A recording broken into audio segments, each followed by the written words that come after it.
Je pense que tu as déjà regardé ma dernière vidéo. Si ce n'est pas le cas, vas-y car sinon tu vas rien comprendre. J'ai eu beaucoup de commentaires sur cette vidéo, que ce soit sur YouTube ou Facebook. Certaines personnes ont commenté sans vraiment comprendre la vidéo, d'autres je pense qu'ils ne voulaient pas comprendre.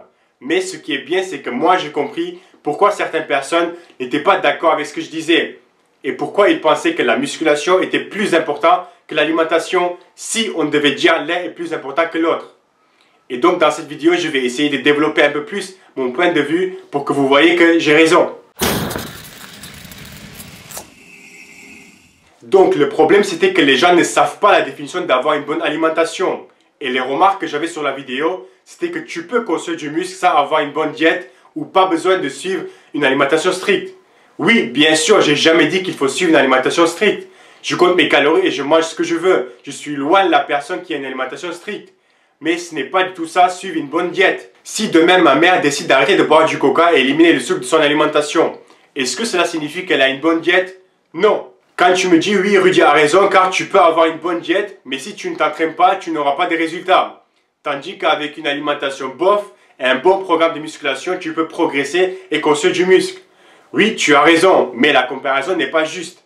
Le point négatif d'un côté, c'est tu manges bof et de l'autre côté, tu t'entraînes pas. Non, ce n'est pas la même chose. C'est soit tu manges bof et tu t'entraînes au hasard, ou tu manges pas et tu t'entraînes pas.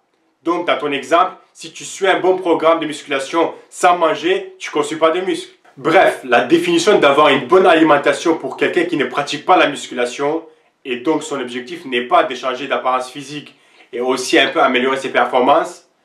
Avoir une bonne alimentation, c'est de manger assez faim, des plats équilibrés, consommer au maximum des fruits et légumes et privilégier des aliments riches en micronutriments. En gros, c'est ça, avoir une bonne alimentation. Mais quand tu pratiques la musculation, avoir une bonne alimentation ou suivre une diète, c'est avoir une alimentation adaptée à ton objectif. C'est-à-dire manger selon ton objectif. Avec ça, bien sûr, il faut manger des plats équilibrés, des fruits et des légumes, des aliments riches en micronutriments. Mais le plus important va être de manger la bonne quantité. Sans la quantité, tu vas rester sur place. Tu vas voir un nutritionniste et tu lui demandes un plan alimentaire. Il va d'abord savoir le nombre de calories qu'il te faut. Donc la quantité. Et puis selon ce que tu aimes et selon les macronutriments, il va te donner des recommandations.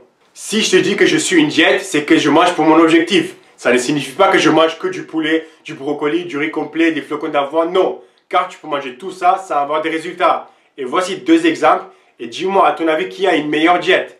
Donc je vais voir deux coachs et je leur dis qu'il me faut un plan alimentaire. Mon objectif est de progresser à la salle, construire du muscle avec le moins de gras possible. Je fais 1m82 et 85 kg. Et d'après mes calculs, pour maintenir mon poids, il me faut autour de 2008 à 2900 kcal. Donc le premier coach me donne ça. Le matin, dans 200 ml de lait, 30 g de protéines en poudre, 100 g de flocons d'avoine et une pomme. Le midi, une tranche de poulet, 100 g de riz et légumes à volonté. Pour le goûter, des amandes avec un fruit et un yaourt. Pour le dîner, 100 g de viande, 200 g de pommes de terre, un peu d'huile d'olive et une tranche de pain complet. Et le soir, fromage blanc avec 30 g de protéines en poudre. Très bien, je fais le calcul et tout ça, ça me fait à peu près 2300 calories. Et le deuxième coach me donne pour le matin 200 ml de lait, 30 g de protéines en poudre, 50 g de cornflakes et 20 g de flocons d'avoine. En gros, c'est un peu ce que je mange le matin. Pour le midi, 100 g de pâtes avec une sauce, huile d'olive, gruyère et 100 g de steak haché. Pour le goûter, un yaourt au chocolat, un morceau de gâteau et des amandes. Pour le dîner, une pizza au fromage et jambon et un fruit. Et le soir, le fromage blanc avec 30 g de protéines en poudre. Je fais le calcul, ça me fait à peu près 3000 calories. À ton avis, avec mes objectifs entre ces deux diètes, en suivant laquelle je peux dire que j'ai une bonne diète? Bien sûr que c'est la deuxième. Si je mange ce que le premier m'a dit pendant 3 mois en suivant le programme prise de masse de Rudy, ben devine quoi, je vais perdre de la graisse et je ne vais pas progresser sur mes exercices. Tandis que si je suis le deuxième plan, je vais atteindre mes objectifs. Donc dire que j'ai une bonne alimentation ou que je suis une diète ne signifie pas que je mange des bons aliments. Tu peux manger autant que tu veux, sans la bonne quantité, ça ne sert à rien. Une bonne diète, c'est que je mange selon ce que mon corps a besoin pour mon objectif. À la salle, je stimule mes muscles.